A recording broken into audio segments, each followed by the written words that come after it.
Language barriers in shopping create over $2 billion in lost sales annually. But here's what fascinates me. These basic transactions are actually windows into how different cultures view money, time, and human connection. That's such an interesting economic angle. How did you first notice this cultural impact of shopping interactions? Well, it really hit me during my time teaching English in Japan, where I watched this fascinating transformation happen. Students would spend weeks perfecting these seemingly simple phrases like, "How much is this?" But what they were really learning was an entire cultural framework. Hmm. That reminds me of research showing that successful cross cultural business deals are 40% more likely when participants understand local shopping customs. You know what's really mind blowing? Studies show that in traditional markets across Asia and the Middle East, up to 15 minutes of social interaction typically occurs before any price is even mentioned. That's completely different from the average 90-second transaction time in Western retail. That time investment in relationship building must have such a profound impact on the whole shopping experience. Exactly. And here's where it gets really interesting.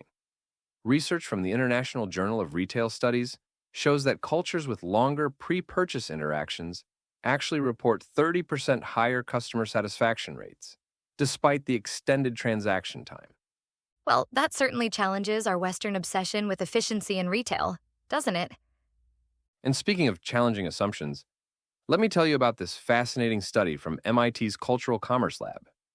They found that in markets where haggling is common, both buyers and sellers show increased activity in brain regions associated with problem solving and social bonding. That's incredible. So these shopping interactions are actually building neural pathways for cultural understanding? Precisely. And here's another layer. Linguistic researchers have identified that successful shopping interactions in a foreign language can boost overall language confidence by up to 60%. It's like these small victories become stepping stones to larger communication success.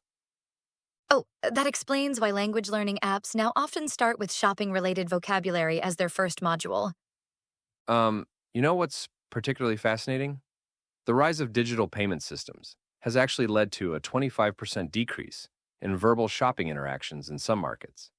But simultaneously, there's been a 40% increase in demand for personalized shopping experiences. So even as technology makes verbal communication less necessary, people are actively seeking out that human connection? Exactly. And this brings us to something really crucial.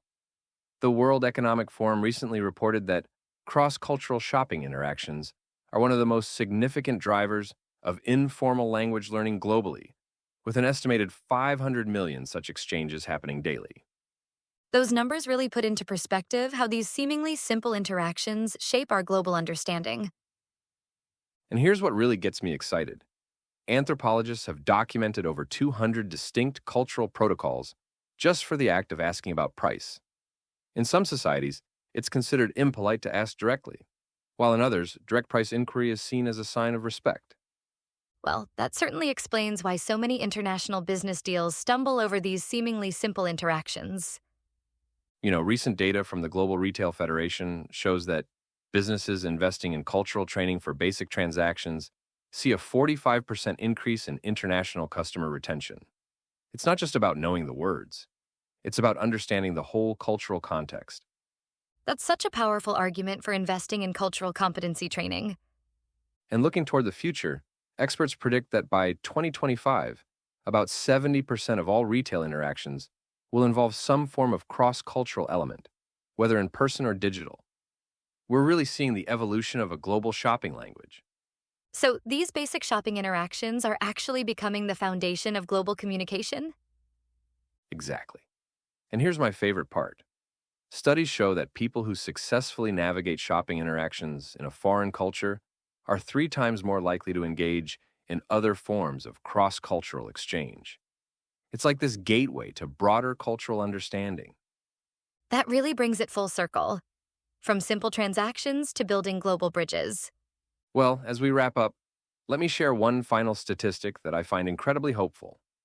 According to UNESCO, informal language learning through shopping interactions has contributed to a 15% increase in cross-cultural understanding in major metropolitan areas over the past decade. That's such a powerful reminder of how these everyday moments can create lasting cultural connections. Until next time, remember that every "how much is this" could be the beginning of a much bigger cultural journey.